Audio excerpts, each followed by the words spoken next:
باللہ من الشیطان الرجیم بسم اللہ الرحمن الرحیم وَلَكُمْ فِي الْقِصَاصِ حَيَاةٌ يَا أُولِي الْأَلْبَابِ لَعَلَّكُمْ تَتَّقُونَ۔ ترجمہ: اور اے عقل مندو، خون کا بدلہ لینے میں تمہاری زندگی ہے تاکہ تم بچو۔ قصاص میں قوموں اور لوگوں کی حیات بیان کی گئی ہے۔ جس قوم میں ظالم کی پردہ پوشی اور حمایت کی جائے وہاں وہ تباہ و برباد ہو جاتی ہے، اور جہاں ظالم اور مجرم کو سزا دی جائے وہاں جرائم خود بخود کم ہو جاتے ہیں۔ ایک محلے سے لے کر عالمی سطح تک کے مجرموں میں یہی ایک فلسفہ کار فرما ہے۔ آپ غور کریں تو معلوم ہو جائے گا کہ جن ممالک میں جرائم پر سخت سزائیں نافذ ہیں وہاں کے جرائم کی تعداد، اور جہاں مجرموں کو سزائیں نہیں دی جاتی وہاں جرائم کی تعداد کتنی ہے۔ كتب عليكم إذا حضر أحدكم الموت إن ترك خيرا الوصية للوالدين والأقربين بالمعروف حقا على المتقين۔ ترجمہ: تم پر فرض کیا گیا ہے کہ جب تم میں سے کسی کو موت آئے تو اگر وہ کچھ مال چھوڑے تو اپنے ماں باپ اور قریب کے رشتہ داروں کے لیے اچھے طریقے سے وصیت کر جائے، یہ پرہیزگاروں پر واجب ہے۔ جب تک اسلام میں میراث کے احکام نازل نہیں آئے تھے اس وقت تک مرنے والے پر اپنے مال کے بارے میں وصیت کرنا واجب تھا، کیونکہ اس وقت صرف وصیت کے مطابق مال تقسیم ہوتا تھا۔ جب میراث کے احکام آ گئے تو وصیت کا حکم وجوب منسوخ ہو گیا۔ یاد رہے کہ وصیت واجب ہونے کا حکم اگرچہ منسوخ ہو چکا لیکن وصیت کا جواز اب بھی باقی ہے۔ چنانچہ حضرت عبداللہ بن عمر رضی اللہ عنہ سے روایت ہے، نبی کریم صلی اللہ علیہ وسلم نے ارشاد فرمایا، کسی مسلمان کے لیے مناسب نہیں کہ اس کے پاس کچھ مال ہو اور وہ دو راتیں اس طرح گزارے کہ اس کی وصیت اس کے پاس لکھی ہوئی نہ ہو، البتہ ایک تہائی تک وصیت ہو سکتی ہے۔ چنانچہ حضرت عبداللہ بن عباس رضی اللہ عنہ سے روایت ہے، نبی کریم صلی اللہ علیہ وسلم نے ارشاد فرمایا، وصیت مال کے تہائی حصے میں ہے اور تہائی بہت ہے۔ اور یہ بھی یاد ہے کہ وارث کے لیے وصیت درست نہیں۔ حضرت انس بن مالک رضی اللہ عنہ سے روایت ہے، نبی کریم صلی اللہ علیہ وسلم نے ارشاد فرمایا، اللہ تعالیٰ نے ہر حقدار کو اس کا حق دیا ہے، خبردار وارث کے لیے کوئی وصیت نہیں، البتہ اگر ورثاء راضی ہوں تو تہائی سے زیادہ میں بھی وصیت ہو سکتی ہے اور وارث کے لیے بھی وصیت ہو سکتی ہے۔ وصیت کرتے ہوئے بھی ورثاء کا خیال رکھنا چاہیے۔ چنانچہ حضرت سعد بن ابی وقاص رضی اللہ عنہ فرماتے ہیں، نبی کریم صلی اللہ علیہ وسلم نے ارشاد فرمایا، تمہارا اپنے عیال کو غنی چھوڑنا اس سے بہتر ہے کہ تم انہیں محتاج چھوڑے اور وہ لوگوں کے سامنے ہاتھ پھیلاتے رہیں۔ اور یہ بھی یاد ہے کہ اگر مال کثیر ہو تو وصیت کرنا افضل ہے، اور اگر مال قلیل ہو تو وصیت نہ کرنا افضل ہے۔ یوں ہی وصیت کرنے کی صورت میں تہائی سے کم ہی کرنا افضل ہے۔ فمن بدله بعد ما سمعه فإنما إثمه على الذين يبدلونه إن الله سميع عليم۔ پھر جو وصیت کو سننے کے بعد اسے تبدیل کر دے تو اس کا گناہ ان بدلنے والوں پر ہی ہے، بے شک اللہ سننے والا جاننے والا ہے۔ وصیت کرنے کے بعد زندگی کے اندر وصیت کرنے والے کو تو وصیت تبدیل کرنے کا اختیار ہوتا ہے، لیکن فوت ہونے کے بعد کسی دوسرے شخص کو وصیت میں تبدیلی کی اجازت نہیں، خواہ وصی تبدیل کرے یا گواہ یا کوئی اور۔ یوں ہی وصیت کے کاغذات میں تبدیلی کی جائے یا مال کی تقسیم میں۔ افسوس کہ مال کی محبت میں لوگ وصیتوں میں بہت ہیر پھیر کرتے ہیں، وصیت چھپا دیتے ہیں، جعلی وصیت نامے بنا لیتے ہیں، وصیت میں تبدیلی کر دیتے ہیں، وصیت پر عمل نہیں کرتے۔ ایک عام مسئلہ یہ بھی یاد رہے کہ وصیت کے بارے میں ضروری ہے کہ شریعت نے جو قوانین بنائے ہیں ان پر عمل کیا جائے، ان سے ہٹ کر عمل کی اجازت نہیں۔ مثلا ورثاء راضی نہ ہو پھر بھی تہائی مال سے زیادہ کی وصیت کر دی جائے اور اس پر عمل کر لیا جائے، یہ سب ناجائز و حرام ہے۔ فمن خاف من موص جنفا او اثما فاصلح بینہم فلا اثم علیہ ان اللہ غفور رحیم۔ ترجمہ: پھر جس کو وصیت کرنے والے کی طرف سے جانبداری یا گناہ کا اندیشہ ہو تو وہ ان کے درمیان صلح کرا دے تو اس پر کچھ گناہ نہیں، بے شک اللہ بخشنے والا مہربان ہے۔ اگر کسی عالم یا حاکم یا وصی یا رشتہ دار وغیرہ کو معلوم ہو کہ مرنے والا وصیت میں کسی پر زیادتی کر رہا ہے یا شرعی احکام کی پابندی نہیں کر رہا تو مرنے والے کو سمجھا بجھا کر وصیت درست کرا دے تو یہ شخص گناہ گار نہیں بلکہ اپنے نیک عمل کی وجہ سے ثواب کا مستحق ہوگا۔ یوں ہی اگر فوت ہونے والا تو غلط وصیت کر گیا لیکن بعد میں کوئی حاکم یا عالم یا رشتہ دار وغیرہ یہ لوگ موسیٰ علیہ یعنی جس کے حق میں وصیت کی گئی اس میں اور وارثوں میں شرع کے موافق صلح کرا دے تو گناہ گار نہیں بلکہ مستحق ثواب ہو سکتا ہے۔ یا ایھا الذین آمنوا کتب علیکم الصیام کما کتب علی الذین من قبلکم لعلکم تتقون۔ ترجمہ: اے ایمان والو، تم پر روزے فرض کیے گئے جیسے تم سے پہلے لوگوں پر فرض کیے گئے تھے تاکہ تم پرہیزگار بن جاؤ۔ اس آیت میں روزوں کی فرضیت کا بیان ہے۔ شریعت میں روزہ یہ ہے کہ صبح صادق سے لے کر غروب آفتاب تک روزے کی نیت سے کھانے پینے اور ہم بستری سے بچا جائے۔ اس آیت میں فرمائے گا جیسے تم سے پہلے لوگوں پر فرض تھے، اس سے معلوم ہوتا ہے کہ روزہ بہت قدیم عبادت ہے۔ حضرت آدم علیہ السلام سے لے کر تمام شریعتوں میں روزے فرض ہوتے چلے آئے ہیں، اگرچہ گزشتہ امتوں کے روزوں کے دن اور احکام ہم سے مختلف ہوتے تھے۔ آیت کے آخر میں بتایا گیا کہ روزے کا مقصد تقوی اور پرہیزگاری کا حصول ہے۔ روزے میں چونکہ نفس پر سختی کی جاتی ہے اور کھانے پینے کی حلال چیزوں سے بھی روک دیا جاتا ہے تو اس سے اپنی خواہشات پر قابو پانے کی مشق ہوتی ہے، جس سے ضبط نفس اور حرام سے بچنے پر قوت حاصل ہوتی ہے، اور یہی ضبط نفس اور خواہشات پر قابو وہ بنیادی چیز ہے جس کے ذریعے آدمی گناہوں سے رکتا ہے۔ قرآن پاک میں ہے وَأَمَّا مَنْ خَافَ مَقَامَ رَبِّهِ وَنَهَى النَّفْسَ عَنِ الْهَوَىٰ فَإِنَّ الْجَنَّةَ هِيَ الْمَأْوَىٰ۔ ترجمہ: اور وہ جو اپنے رب کے حضور کھڑے ہونے سے ڈرا اور نفس کو خواہشات سے روکا تو بے شک جنت ہی ٹھکانہ ہے۔ حضرت عبداللہ بن مسعود رضی اللہ عنہ سے روایت ہے، نبی کریم صلی اللہ علیہ وسلم نے فرمایا، اے جوانو، تم میں جو کوئی نکاح کی استطاعت رکھتا ہے وہ نکاح کرے، کہ یہ اجنبی عورت کی طرف نظر کرنے سے نکاح کو روکنے والا ہے اور شرمگاہ کی حفاظت کرنے والا ہے، اور جس میں نکاح کی استطاعت نہیں وہ روزے رکھے کہ روزہ قاطع شہوت ہے۔ ایاما معدودات فمن كان منكم مريض على سفر فعدة من أيام أخر وعلى الذين يطيقونه فدية طعام مسكين فمن تطوع خيرا فهو خير له وأن تصوموا خير لكم إن كنتم تعلمون۔ ترجمہ: گنتی کے چاند دن ہیں تو تم میں جو کوئی بیمار ہو یا سفر میں ہو تو اتنے روزے اور دنوں میں رکھے، اور جنہیں اس کی طاقت نہ ہو ان پر ایک مسکین کا کھانا فدیہ ہے، پھر جو اپنی طرف سے نیکی زیادہ کرے تو وہ اس کے لیے بہتر ہے، اور اگر تم جانو تو روزہ رکھنا تمہارے لیے زیادہ بہتر ہے۔ فرض روزے گنتی کے دن ہے، یعنی صرف رمضان مبارک ایک مہینہ ہے جو 29 دن کا ہوتا ہے یا 30 دن کا، لہذا گھبرانے کی ضرورت نہیں، بلکہ یہ ذہن میں رکھیں کہ جس رب تعالیٰ نے تمہیں 11 ماہ کھلایا پلایا، وہ اگر ایک ماہ صرف دن کے وقت کھانے پینے سے منع فرما دے اور اس واقعے میں بھی تمہارے جسم و روح ظاہر و باطن دنیا و آخرت کا فائدہ ہو تو ضرور اس کی عبادت کرو، اطاعت کرو۔ فمن کان منکم مریضا، تو تم میں جو کوئی بیمار ہو۔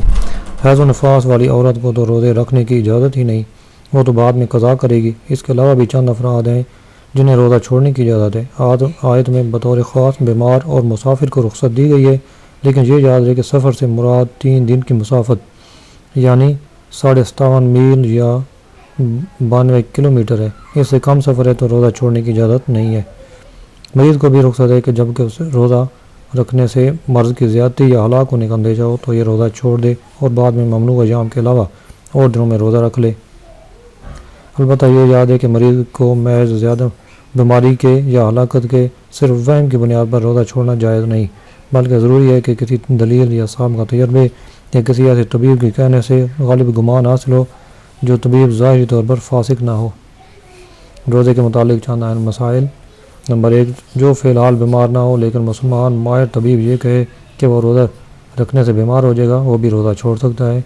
نمبر 2، حاملہ یا دودھ پلانے والی عورت کو اگر روزہ رکھنے سے اپنی یا بچے کی جان کا یا اس کے بیمار ہو جانے کا اندیشہ ہو تو اس کو بھی افطار جائز ہے۔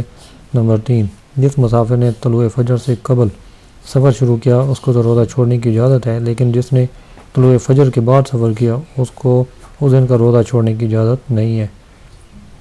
فدیۃ طعام مسکین، ایک مسکین کا فدیہ۔ شیخ فانی یعنی وہ بوڑھا جس کی عمر ایسی ہو گئی کہ اب روز بروز کمزور ہی ہوتا جائے گا، جب وہ روزہ رکھنے سے عاجز ہو، یعنی نہ اب رکھ سکتا ہے اور نہ ہی آئندہ اس میں اتنی طاقت آنے کی امید ہو کہ روزہ رکھ سکے، اس کے لیے جائز ہے کہ روزہ نہ رکھے اور ہر روزے کے بدلے فدیے کے طور پر نصف سا یعنی 80 گرام کم 2 کلو گندم یا اس کا آٹا دے دے یا اس کی قیمت دے دے، اور اگر فدیہ جو سے دینا ہو تو گندم سے 2 گنا دینا ہوگا۔ یہ بھی یاد ہے کہ اگر فدیہ دینے کے بعد روزہ رکھنے کی قوت آ گئی تو روزہ رکھنا لازم ہو جائے گا۔ مسئلہ: اگر کوئی شیخ فانی، غریب و نادار ہو اور فدیہ دینے کی قدرت نہ رکھتا ہو تو اللہ تعالیٰ سے استغفار کرتا رہے۔ فمن تطوع خیرا فهو خیر اللہ، پھر جو اپنی طرف سے نیکی زیادہ کرے تو وہ اس کے لیے بہتر ہے۔ فدیہ کی مقدار تو مخصوص ہے، لیکن اگر کوئی زیادہ دینا چاہے تو بخوشی دے سکتا ہے۔ جتنا زیادہ دے گا اتنے ثواب بڑھتا جائے گا۔ جیسے بعض صحابہ کرام نے نماز کے خضوع میں فرق پڑنے پر پورا باغ صدقہ کر دیا۔ یہاں یہ مسئلہ بھی یاد رہے کہ مسافر مریض کو روزہ نہ رکھنے کی اگرچہ اجازت ہے، لیکن زیادہ بہتر افضل روزہ رکھنا ہی ہے، جیسے کہ آیت کے آخر میں فرمایا اور تمہارا روزہ رکھنا تمہارے لیے بہتر ہے۔ طبی لحاظ سے بھی روزے رکھنے کے بے شمار فوائد ہیں، ان میں سے کچھ بیان کر دیتے ہیں۔ روزہ رکھنے سے معدے کی تکالیف اور اس کی بیماریاں ٹھیک ہو جاتی ہیں اور نظام ہضم بہتر ہو جاتا ہے۔ روزہ شوگر لیول، کولیسٹرول اور بلڈ پریشر اعتدال پر لاتا ہے اور اس کی وجہ سے دل کا دورہ پڑنے کا خطرہ نہیں رہتا۔ روزے کے دوران خون کی مقدار میں کمی ہو جاتی ہے اور اس کی وجہ سے دل کو انتہائی فائدہ مند آرام پہنچتا ہے۔ روزے سے جسمانی کھچاؤ، ذہنی تناؤ، ڈپریشن، نفسیاتی امراض کا خاتمہ ہوتا ہے۔ روزہ رکھنے سے موٹاپے میں کمی واقع ہوتی ہے اور اضافی چربی ختم ہوتی ہے۔ روزہ رکھنے سے بے اولاد خواتین کے ہاں اولاد ہونے کے امکانات کئی گنا بڑھ جاتے ہیں۔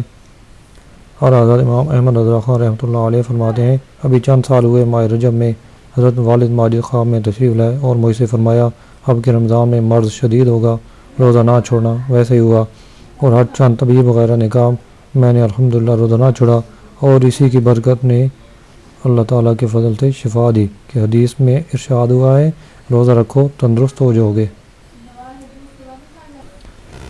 شہر رمضان الذي انزل فيه القرآن هدى للناس وبينات من الهدى والفرقان فمن شهد منكم الشهر فليصمه ومن كان مريضا على سفر فعدة من أيام أخر يريد الله بكم اليسر ولا يريد بكم العسر ولتكملوا العدة ولتكبروا الله على ما هداكم وَلَعَلَّكُمْ تَشْكُرُونَ۔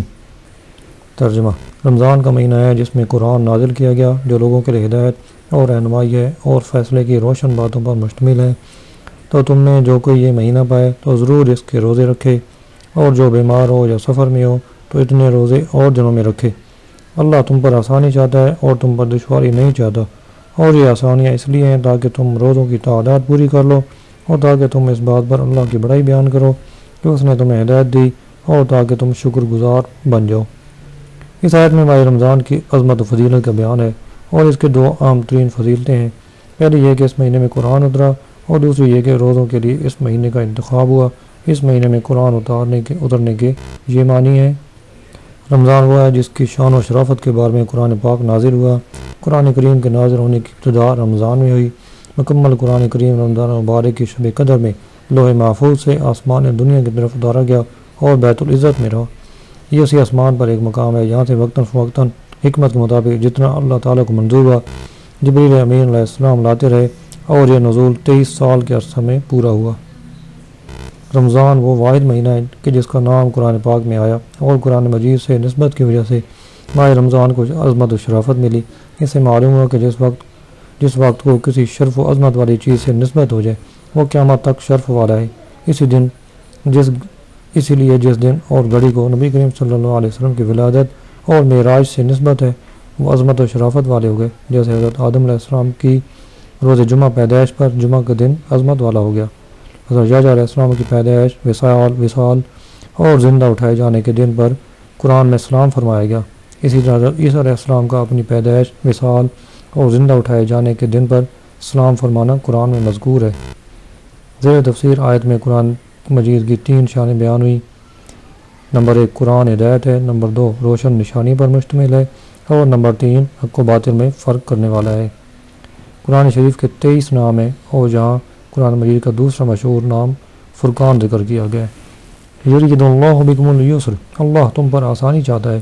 اللہ تعالیٰ نے اپنی عبادت ہم پر فرض فرمائی، لیکن اپنی رحمت سے ہم پر تنگی نہیں کی، بلکہ آسانی فرماتے ہوئے متبادل بھی عطا فرما دیے۔ روزہ فرض کیا لیکن رکھنے کی طاقت نہ ہو تو بعد میں رکھنے کی اجازت دے دی۔ بعض صورتوں میں فدیہ کی اجازت دے دی۔ کھڑے ہو کر نماز پڑھنے کی طاقت نہ ہو تو بیٹھ کر ورنہ لیٹ کر اشارے سے پڑھنے کی اجازت دی۔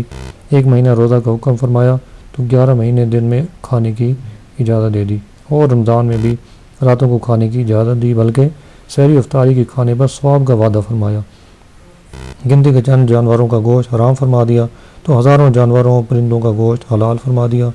کاروبار کے چند ایک طریقوں سے منع کیا تو ہزاروں طریقوں کی اجازت بھی دے دی۔ مرد کو ریشمی کپڑے سے منع کیا تو 20 قسم کے کپڑے پہننے کی اجازت دے دی۔ الغرض غور کریں تو آیت کا معنی روز روشن کی طرح ظاہر ہو جاتا ہے کہ اللہ تعالیٰ ہم پر آسانی چاہتا ہے اور ہم پر تنگی نہیں چاہتا۔ وَلِتُكْمِلُوا الْعِدَّةَ، اور تاکہ تم گنتی پوری کرو۔ گنتی پوری کرنے سے مراد رمضان کے 29 یا 30 دن پورے کرنا ہے، اور تکبیر کہنے سے مراد یہ ہے کہ اللہ تعالیٰ نے تمہیں اپنے دین کے طریقے سکھائے تو تم اس پر اللہ تعالیٰ کی بڑائی بیان کرو اور ان چیزوں پر اللہ تعالیٰ کا شکر ادا کرو۔ وَإِذَا سَأَلَكَ عِبَادِي عَنِّي فَإِنِّي قَرِيبٌ أُجِيبُ دَعْوَةَ الدَّاعِ إِذَا دَعَانِ فَلْيَسْتَجِيبُوا لِي وَلْيُؤْمِنُوا بِي لَعَلَّهُمْ يَرْشُدُونَ۔ ترجمہ: اے حبیب، جب تم میں سے میرے بندے میرے بارے میں سوال کریں اور اے حبیب، جب تم سے میرے بندے میرے بارے میں سوال کریں تو بے شک میں نزدیک ہوں، میں دعا کرنے والے کی دعا قبول کرتا ہوں۔ جب وہ مجھ سے دعا کرے تو انہیں چاہیے کہ میرا حکم مانیں اور مجھ پر ایمان لائیں تاکہ ہدایت پائیں۔ اس آیت میں طالبان حق کی طلب مولا کا بیان ہے جنہوں نے عشق الہی میں اپنی خواہشات کو قربان کر دیا، وہ اسی کے طلبگار ہیں۔ ان حضرات کو قرب و وصال الہی کی خوشخبری دی جا رہی ہے۔ شان نزول: صحابہ کرام کی ایک جماعت نے جذب عشق الہی میں نبی کریم صلی اللہ علیہ وسلم سے دریافت کیا کہ ہمارا رب کہاں ہے؟ اس پر بتایا گیا کہ اللہ تعالیٰ مکان سے پاک ہے، کیونکہ جو چیز کسی سے مکان کے اعتبار سے قرب رکھتی ہو وہ اس کے دور والے سے ضرور دوری پر ہوتی ہے۔ اللہ تعالیٰ سب بندوں سے قریب ہے۔ قرب الہی کی منازل تک رسائی بندے کو اپنی غفلت دور کرنے سے میسر آتی ہے۔ اجیب دعوت الداعی اذا دعان، میں دعا کرنے والے کی دعا قبول کرتا ہوں جب وہ مجھ سے دعا کرے۔ دعا کا معنی ہے اپنی حاجت پیش کرنا، اور اجابت یعنی قبولیت کا معنی ہے کہ پروردگار اپنے رب اپنے بندے کی دعا پر لبیک عبدی فرماتا ہے۔ البتہ جو مانگا جائے اسی کا حاصل ہو جانا دوسری چیز ہے۔ اللہ تعالیٰ کے کرم سے کبھی مانگی ہوئی چیز فوراً مل جاتی ہے اور کبھی کسی حکمت کی وجہ سے تاخیر سے ملتی ہے۔ کبھی بندے کی حاجت دنیا میں پوری کر دی جاتی ہے اور کبھی آخرت میں ثواب ذخیرہ کر دیا جاتا ہے، اور کبھی بندے کا نفع کسی دوسری چیز میں ہوتا ہے تو مانگی ہوئی چیز کے بجائے وہ دوسری عطا ہو جاتی ہے۔ کبھی بندہ محبوب ہوتا ہے، اس کے حاجت روائی میں اس لیے دیر کی جاتی ہے کہ وہ عرصہ تک دعا میں مشغول رہے۔ کبھی دعا کرنے والے میں صدق و اخلاص وغیرہ قبولیت کی شرائط نہیں ہوتی، اس لیے منہ مانگے مراد نہیں ملتی۔ اس لیے اللہ کے نزدیک نیک اور مقبول بندوں سے دعا کرائی جاتی ہے تاکہ ان کی دعا کے صدقے گناہ گاروں کی بگڑ بھی سمجھ جائے۔ وَحِلَّ لَكُمْ لَيْلَةَ الصِّيَامِ الرَّفَثُ إِلَىٰ نِسَائِكُمْ هُنَّ لِبَاسٌ لَكُمْ وَأَنتُمْ لِبَاسٌ لَهُنَّ عَلِمَ اللَّهُ أَنَّكُمْ كُنتُمْ تَخْتَانُونَ أَنفُسَكُمْ فَتَابَ عَلَيْكُمْ وَعَفَا عَنكُمْ فَالْآنَ بَاشِرُوهُنَّ وَابْتَغُوا مَا كَتَبَ اللَّهُ لَكُمْ وَكُلُوا وَاشْرَبُوا حَتَّىٰ يَتَبَيَّنَ لَكُمُ الْخَيْطُ الْأَبْيَضُ مِنَ الْخَيْطِ الْأَسْوَدِ مِنَ الْفَجْرِ ثُمَّ أَتِمُّوا الصِّيَامَ إِلَى اللَّيْلِ وَلَا تُبَاشِرُوهُنَّ وَأَنتُمْ عَاكِفُونَ فِي الْمَسَاجِدِ تِلْكَ حُدُودُ اللَّهِ فَلَا تَقْرَبُوهَا كَذَلِكَ يُبَيِّنُ اللَّهُ آيَاتِهِ لِلنَّاسِ لَعَلَّهُمْ يَتَّقُونَ۔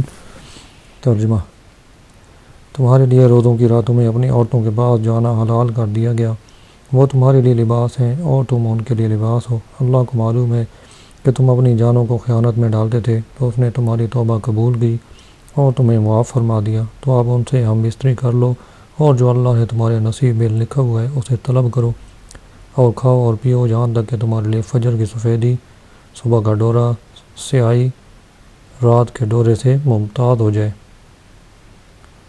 پھر رات آنے تک روزوں کو پورا کرو، اور عورتوں سے ہم بستری نہ کرو جب کہ تم مسجدوں میں اعتکاف سے ہو۔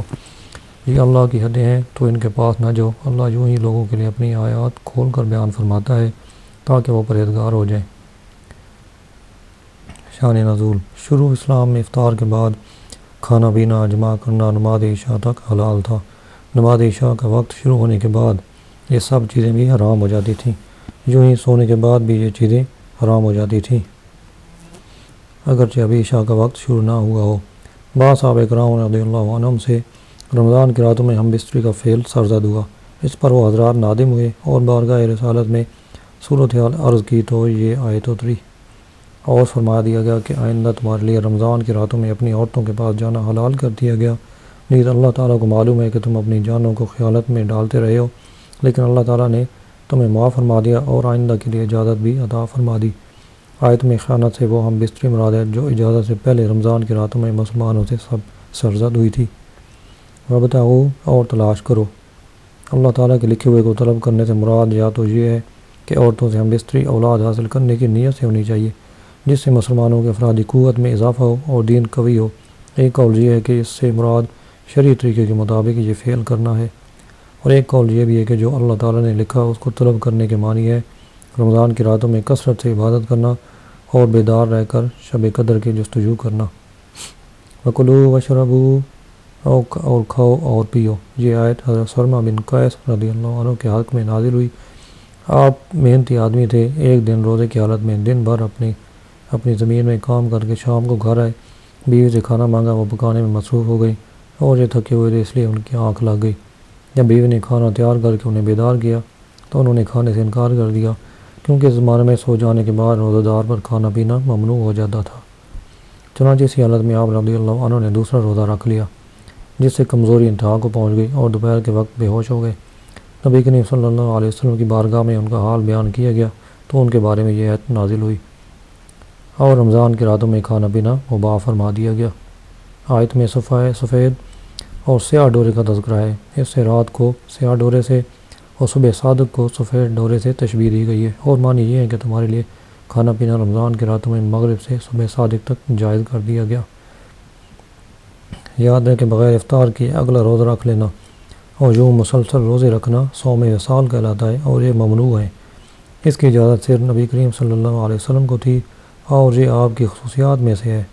صحیح بخاری میں حضرت ابو ہریرہ رضی اللہ عنہ سے روایت ہے، رسول اللہ صلی اللہ علیہ وسلم نے صحابہ کرام کو صوم وصال کے روزے رکھنے سے منع فرمایا تو انہوں نے عرض کی، آپ تو وصال کے روزے رکھتے ہیں؟ ارشاد فرمایا، تم میں میرے جیسا کون ہے؟ مجھے تو میرا رب کھلاتا اور پلاتا ہے۔ وَأَنْتُمْ عَاكِفُونَ فِي الْمَسَاجِدِ جبکہ تم مسجدوں میں اعتکاف سے ہو۔ اس میں بیان ہے کہ رمضان کی راتوں میں روزہ دار کے لیے بیوی سے ہم بستری حلال ہے جبکہ وہ معتکف نہ ہو، لیکن اعتکاف میں عورتوں سے میاں بیوی والے تعلقات حرام ہے۔ اس آیت میں اعتکاف کرنے والے کے بارے میں ایک شرعی مسئلے کا بیان ہوا، اسی مناسبت سے ہم یہاں اعتکاف کے بارے میں نبی کریم صلی اللہ علیہ وسلم کا عمل مبارک، اعتکاف کے فضائل اور اعتکاف سے متعلق مزید مسائل بیان کریں گے۔ چنانچہ ام المومنین حضرت عائشہ صدیقہ رضی اللہ عنہا سے مروی ہے، نبی کریم صلی اللہ علیہ وسلم رمضان کے آخری عشرہ کا اعتکاف فرمایا کرتے تھے، یہاں تک کہ اللہ تعالیٰ نے آپ کو وفات دی اور آپ کے بعد آپ کی ازواج مطہرات اعتکاف کیا کرتی۔ حضرت ابو سعید خدری رضی اللہ عنہ فرماتے ہیں، نبی کریم صلی اللہ علیہ وسلم نے رمضان مبارک کے پہلے عشرے میں اعتکاف کیا، پھر ایک ترکی خیمہ میں رمضان کے درمیانی عشرے میں اعتکاف کیا جس کے دروازے پر چٹائی لگی ہوئی تھی۔ آپ نے اپنے ہاتھ سے وہ چٹائی ہٹائی اور خیمہ کے ایک کونے میں کر دی، پھر خیمہ سے سر باہر نکالا اور لوگوں سے فرمایا، میں اس رات یعنی لیلۃ القدر کی تلاش میں پہلے عشرے کا اعتکاف کرتا تھا، پھر میں درمیانی عشرہ میں اعتکاف بیٹھا، پھر میرے پاس کوئی فرشتہ آیا تو میری طرف وحی کی گئی کہ یہ آخری عشرے میں ہے، تم میں سے جس شخص کو پسند ہو وہ اعتکاف کرے، چنانچہ لوگوں نے آپ صلی اللہ علیہ وسلم کے ساتھ اعتکاف کیا۔ حضرت انس رضی اللہ عنہ فرماتے ہیں کہ نبی کریم صلی اللہ علیہ وسلم رمضان کے آخری عشروں میں اعتکاف کرتے تھے، ایک سال اعتکاف نہ کر سکے، جب اگلا سال آیا تو نبی کریم صلی اللہ علیہ وسلم نے 20 دن اعتکاف کیا۔ حضرت عبداللہ بن عباس رضی اللہ عنہ فرماتے ہیں، نبی کریم صلی اللہ علیہ وسلم نے اعتکاف کرنے والے کے بارے میں ارشاد فرمایا کہ وہ گناہوں سے باز رہتا ہے اور نیکیوں سے اسے اس قدر ثواب ملتا ہے جیسے اس نے تمام نیکیاں کی۔ حضرت عبداللہ بن عباس رضی اللہ عنہ سے روایت ہے، نبی کریم صلی اللہ علیہ وسلم نے ارشاد فرمایا، جس نے اللہ تعالیٰ کی رضا حاصل کرنے کے لیے ایک دن کا اعتکاف کیا تو اللہ تعالیٰ اس کے اور جہنم کے درمیان 3 خندقیں حائل کر دے گا، اور ہر خندق مشرق و مغرب کے مابین فاصلے سے بھی زیادہ ہوگی۔ اعتکاف کے چند مسائل، مردوں کے لیے مردوں کے اعتکاف کے لیے باقاعدہ شرعی مسجد ضروری ہے۔ معتکف کو مسجد میں کھانا پینا سونا جائز ہے۔ عورتوں کا اعتکاف ان کے گھروں میں مسجد بیت میں جائز ہے اور فی زمانہ انہیں مسجد میں اعتکاف کی اجازت نہیں ہے۔ واجب اور سنت اعتکاف میں روزہ شرط ہے، نفلی اعتکاف میں روزہ ضروری نہیں، اور نفلی اعتکاف چند منٹ کا بھی ہو سکتا ہے۔ جب مسجد میں جائیں نفلی اعتکاف کی نیت کر لیں۔ واجب اور سنت اعتکاف میں ایک لمحے کے لیے بلا اجازت شرعی مسجد سے نکلے تو اعتکاف ٹوٹ جائے گا۔